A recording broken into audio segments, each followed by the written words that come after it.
Merhaba, bugün Hindu Tapınağı'ndayız. 20 yaşında Hinduizme evrilen, şu an 26 yaşında bir keşiş olan e, Kirtan'la birlikteyiz. Kendi hayat hikayesini ve neye inandıklarıyla ilgili bilgi alacağız.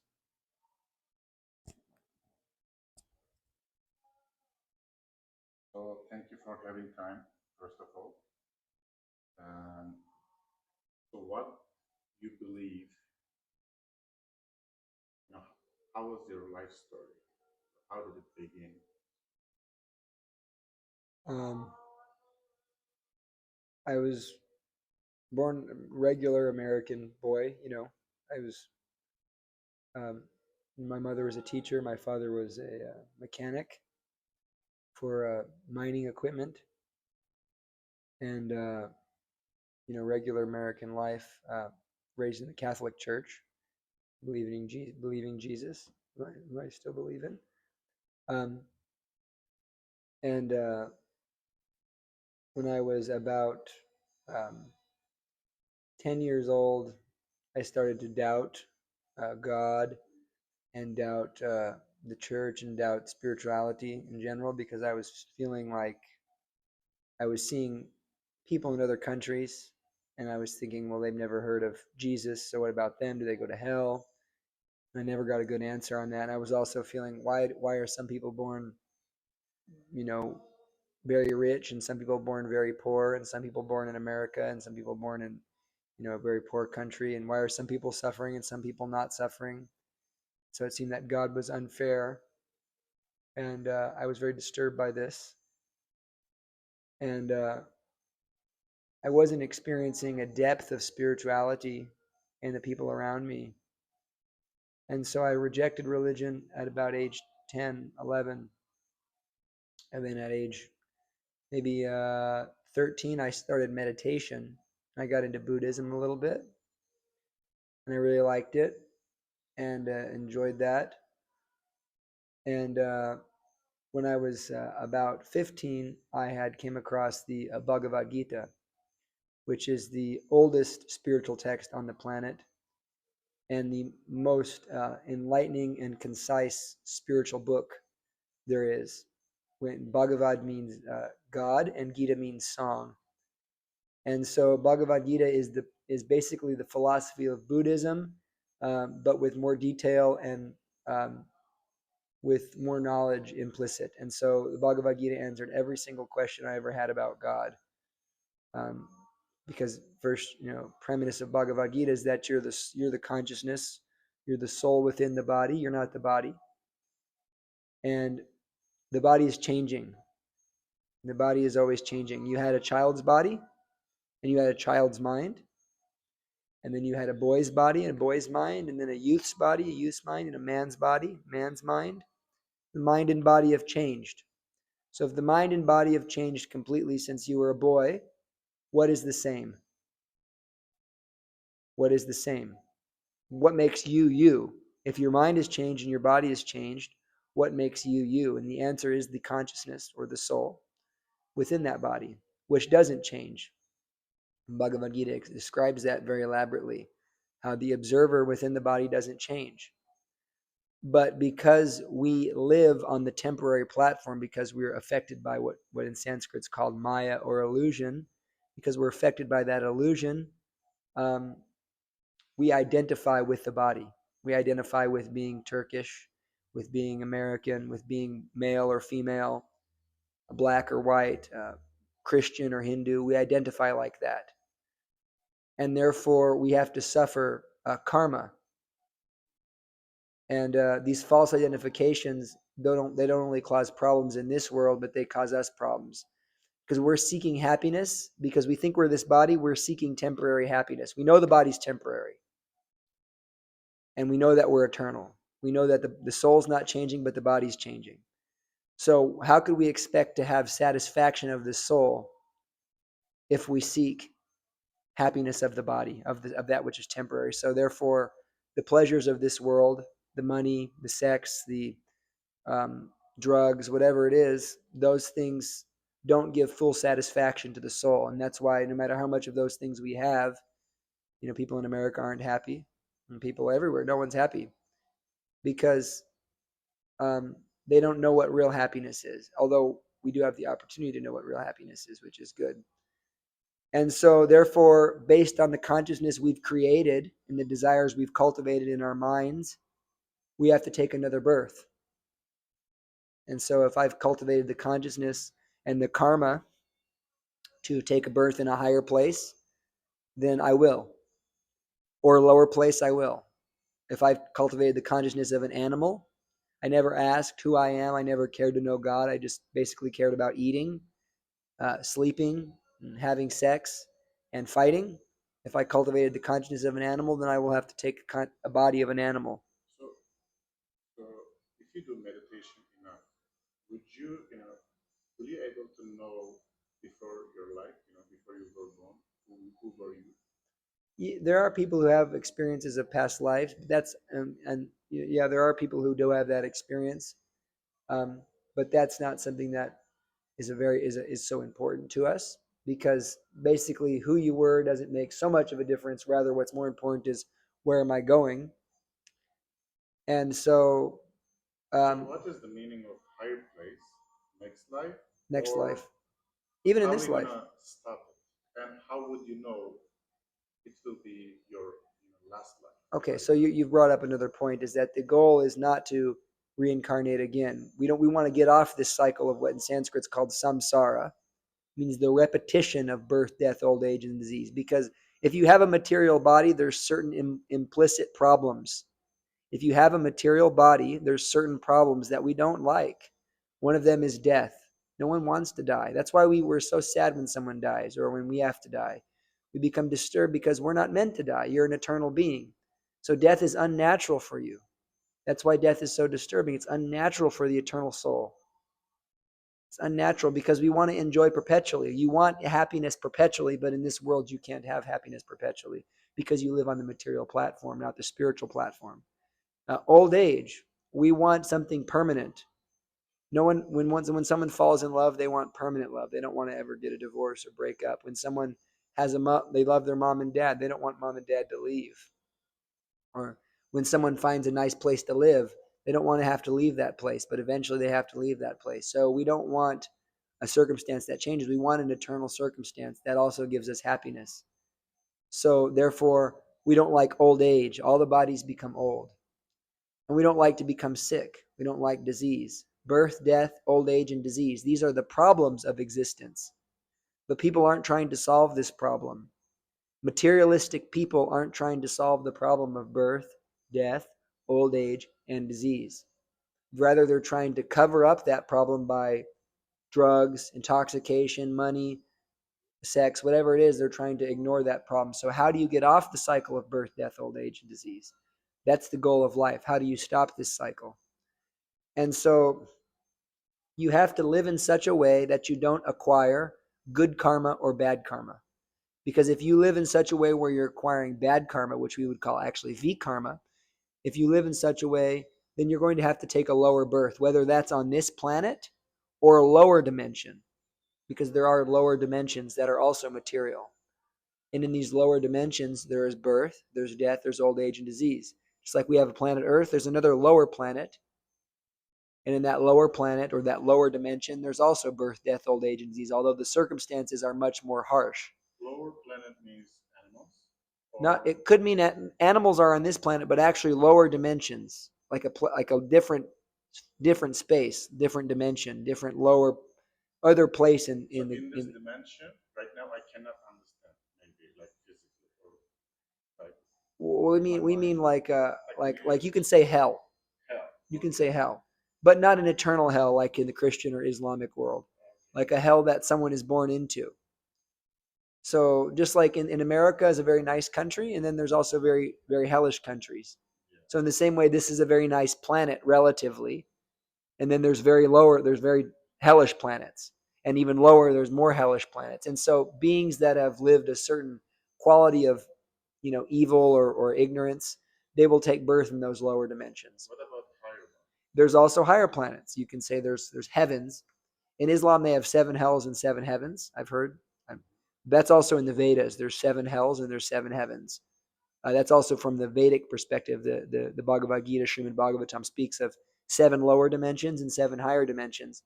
Anyhow, it's also described that even if one takes place in the highest material dimension, where it's very nice, like you're living at the nicest country in the world, nicest place in the material world, still these same problems arise. One is born, one gets old, one has disease, and one has to die. It's just a nicer place. The rich man, he's also born, he also gets old, he also gets disease, and he also dies. The poor man, he also is born, he gets disease, he gets old, he has to die. So people who are bewildered by illusion don't solve these real problems. So therefore, you want to live in such a way where you don't acquire bad karma and you don't acquire good karma. You want to acquire no karma or akarma, zero karma. And so the process of living in such a way is described in the ancient Vedas scientifically as called Krishna consciousness or bhakti yoga. This is the process by which one lives in a way where they destroy or they eliminate all forms of karma, and is the fastest process to cease birth, death, old age, and disease. Like in Buddhism, they're also speaking of stopping birth, death, old age, and disease, but their process takes many lifetimes. The process of Krishna consciousness takes one lifetime if one does it properly. And so the idea is that if you're not this body, you've already determined that you're not this body, you're a spiritual being within the body. So because of illusion, you're acting like you're this body. Because you think you're a male, you have to do all the things males do. Because you think you're an American, well, I'm limited by this. I think I'm an American. So I take up some karma in that way. But if I understand that I'm part and parcel of God, I'm a spiritual being, a soul, what does a soul do? What is the activities of a spiritual being? And if I live in that spiritual way, then I don't take birth again. Rather, I enter into the spiritual dimension with God, with Krishna. We say Krishna. And in that place, I no longer take birth, death, old age, disease. Rather, there I engage perpetually in loving exchanges, loving service, loving friendship with the Lord eternally. That happiness is Brahma Sokyam Tvanantam, ever increasing and never ending. So in this heaven, so do we become God? Like No. certain gods to go there? Why we can never become God? The spiritual being is not God. The spiritual being has qualitative oneness with God. You understand? Qualitative oneness, meaning that you're also spiritual. Krishna in the Bhagavad Gita says, Mam evam sho jiva loke, jiva bhuta sanatana in Sanskrit. He says, all the living entities in this material world are my fragmental parts and parcels, meaning you're a part of God. You're not the whole. And you're an individual unit, and you've always been an individual unit. You've always existed, and you always will exist as you are. You have qualitative oneness with God. You have the same qualities. What are God's qualities? God's qualities are that God is eternal. You are also eternal. God is full of knowledge. You're also full of knowledge or awareness. You can say awareness. And God is full of bliss. He's full of happiness. God is unlimitedly happy. And you also, in your rightful position as a spiritual being, are unlimitedly happy. So you have all these same qualities as God. Just like a drop of water has the same qualities as the ocean. You take a drop of ocean water, it has salt, and it can, it's fluid. It has all these qualities. It freezes at 32 degrees. The ocean also is fluid, it's salty, freezes at a certain temperature. But the difference is you do not have the power, nor will you ever have the power of the Supreme Lord. The Supreme Lord has unlimited power, whereas you have limited power. Because if you were God, then you would never find yourself in these suffering conditions. So we will never become God, but we can resurrect our spiritual quality, and we become one with God in the sense that we love Him, and He loves us. Just like husband and wife, when they're very much in love, they feel themselves one. But this is not the highest form of love. But when the living entity falls deeply in love with the Supreme Person, God, Krishna, that person feels themselves one with God in love. God's name is Krishna. God has unlimited names because God is unlimited. So one of God's names is Krishna. Okay. Do we know others? Or Krishna, Rama, Govinda, Allah, Yahweh, all are bona fide names of God. everyone experience But the difference is what you call a person will affect your relationship with them. You see, like if I call you Mr. So and So, that's a very formal. You know, if I call you Mr. President, that's one. You know, our president right now is Donald Trump. If I say Mr. President, that is a certain indication. But you know, his wife calls him Donald, and his son calls him father. You see, or dad. And so, in the same way, when you address the Supreme Lord as Krishna, it indicates a very specific relationship and the original relationship the living entity has with God, which is that of intense, intense, intense love. That's why we address the Lord as Krishna, because Krishna means the most beautiful, the most attractive person. So God is the most beautiful and most attractive. And so we address him as such, Krishna. And so the thing is by living a life, we've already gone back, going back. If you think you're this body, you're trying to seek happiness. You're an eternal being seeking happiness in that which is temporary. That's why when you fall in love, it doesn't satisfy you. When you get your job, it doesn't satisfy you. When you do all these things, it doesn't satisfy you, because you're not finding lasting satisfaction. Rather, when you, who are actually seeking pleasure, every living entity is seeking pleasure. That's the nature of living entity. Even God is seeking pleasure, although he has unlimited pleasure. He doesn't need to seek it. If you were God, what would you do? You would be happy. You would enjoy. God is unlimitedly enjoying. So you, being part of him, also want to enjoy unlimitedly. But because this material world, living entity, has free will. You see, when you realize the purpose behind everything is love, because love is the ultimate pleasure. Would you agree? Most people are seeking love. Love is the ultimate pleasure. And the activities we do with someone in love constitute that pleasure. Just like husband and wife have certain activities they do out of love, they enjoy. Child and son have certain activities they do out of love, or child and father, they enjoy, And so what does love require? Ask yourself this. This is, you asked in the beginning before this video started, why are we here? And I tried to explain. Here's your answer.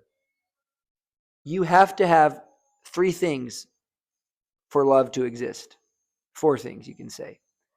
One of them is you have a lover and a beloved. Love is not just a feeling, you see? Because if love is just a feeling, how come husband and wife can fight? Sometimes they can go through so many challenges, but if they really love each other, they stay together. Because love is more than a feeling. Love is a series of actions. There's so many different feelings contained within love. There's romance, there's sacrifice, there's so many things. So you have to have a lover and a beloved. Also, what's required is an exchange. Love is an exchange. You see? We exchange love by sweet words, by physical touch, by so many different things, by sacrifice, giving gifts, taking food together. It's an exchange, revealing my mind and my heart to you. There's an exchange. And there has to be free will. I can't point a gun at you and say, love me. That's not love. So therefore, because God is the ultimate lover and he wants to enjoy love unlimitedly, he creates, or he expands himself into all the living entities that you've ever seen are his parts and parcels. And he basically gives them free will, which is part of himself. He gives this free will to them so that they have the choice to love him or to not love him. And so the living entities in this material world have basically chosen to not love him.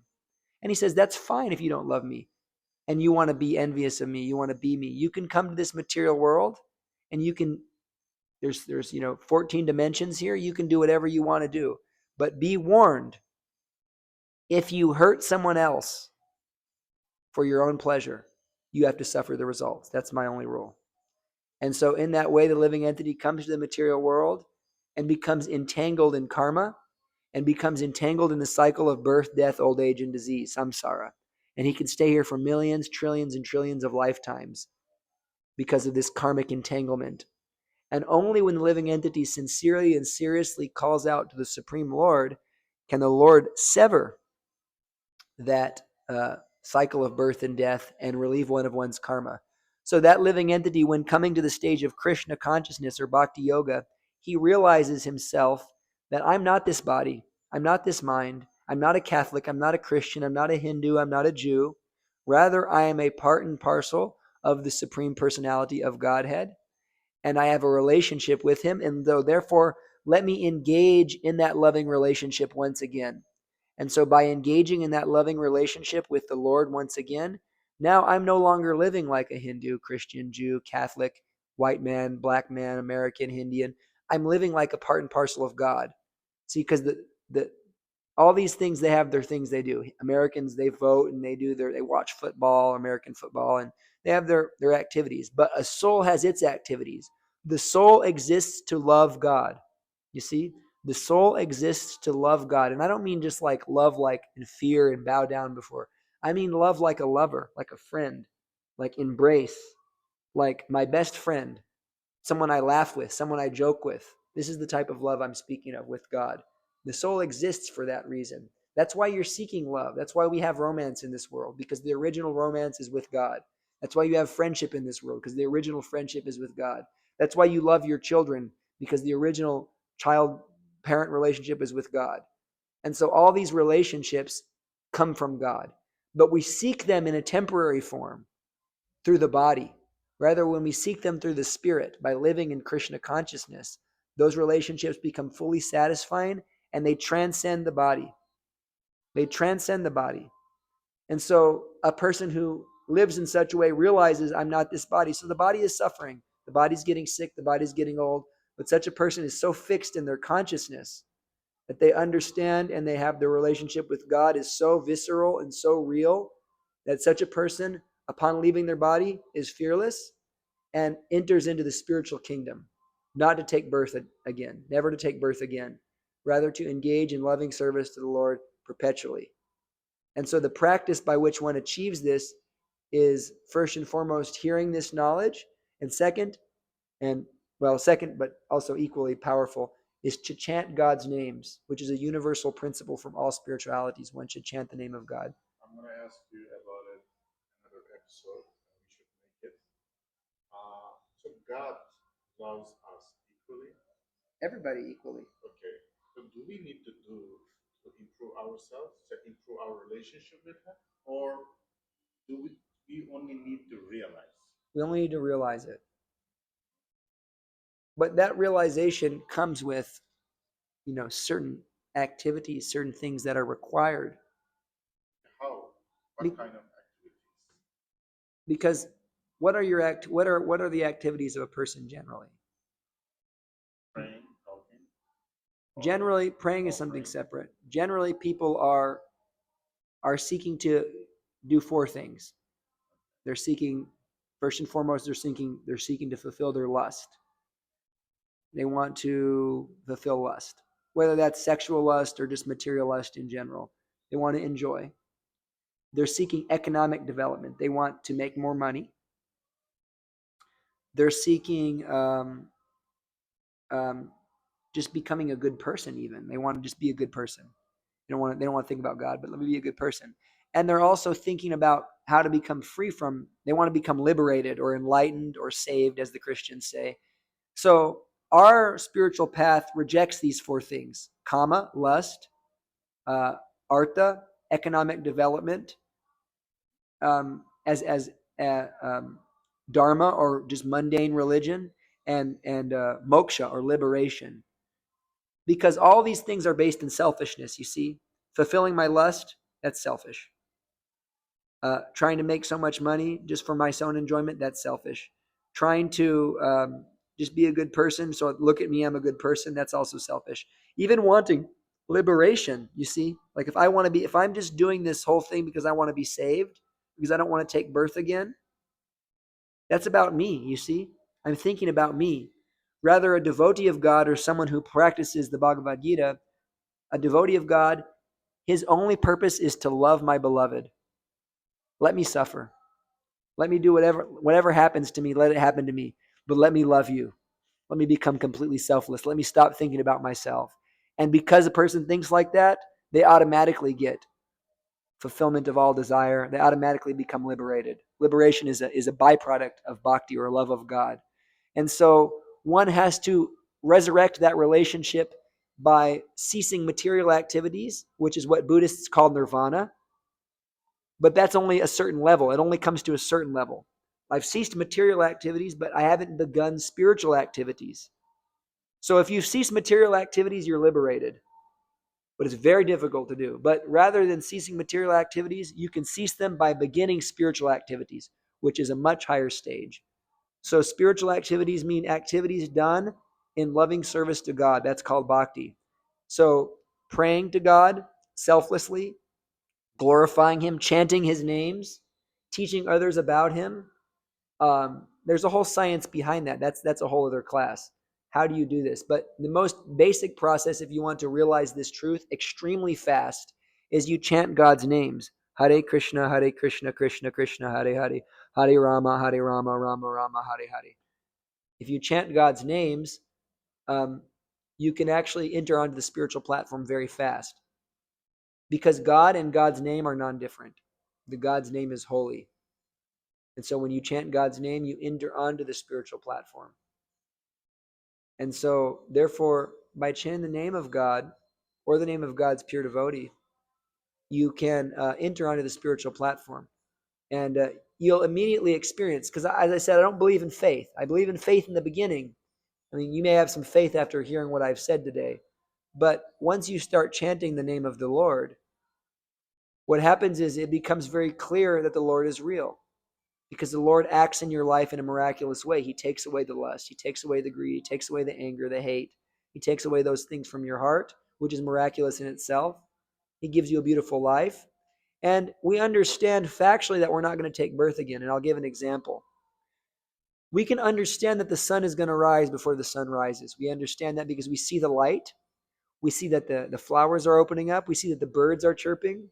There's so many symptoms that the sun's going to rise. So in the same way, if one engages in a genuine process, what we're speaking about here, this ancient, most ancient process of spirituality, if someone engages in such a process, the instant they take up that process, which is the oldest and factual religion, it's beyond any other religion because it gives direct perception of the self, and it isn't a religion, it's a science.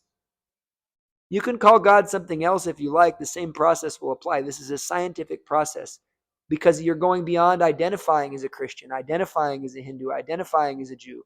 Rather, what is the goal of being a Hindu, goal of being a Christian, goal of being a Jew? The goal is to become a spiritual child of God and to see God face to face. And so if you live in this way, if you do this process, you can understand by the symptoms that actually I'm going to see God. It becomes very clear. It becomes 100% clear that I'm going to see God. And that becomes such a conviction in your heart that you become completely peaceful in the face of fear, in the face of death. No fear of death. Because I understand. So this is genuine spiritual life. Sounds amazing. Arkadaşlar bugün yorduk biraz ama dinlediğiniz kadarıyla gördük ki bayağı derin bir ilişkiye sahip. Bu sunağı buranın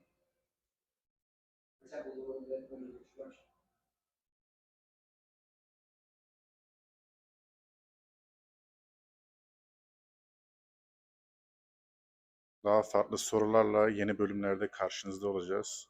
Şimdilik hoşça kalın.